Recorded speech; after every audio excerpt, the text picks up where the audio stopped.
کار غریبی نیست، پیسه نیست، زیاد وضعیت ما خراب است. ما قنان خشک نداریم که دختر کار بتون بخورن. نه که خاله جان گیرم خدا.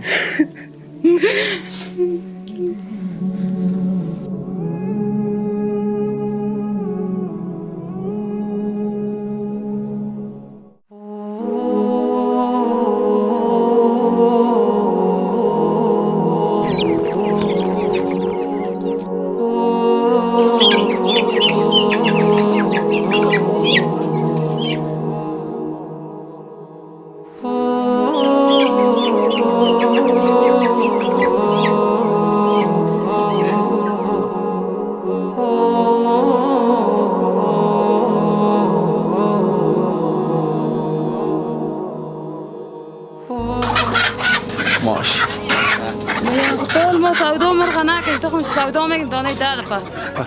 احساس خوشی داریم از وقت خیر ببینیم. کمک کرد، ما شده بسیار خوش هستیم. این تخمک هایش هست، این تخم میت مرغای کافت. ماشاءالله. ما دعا میگیم خداوند میگیم هر آرزویی داره برشان برساند.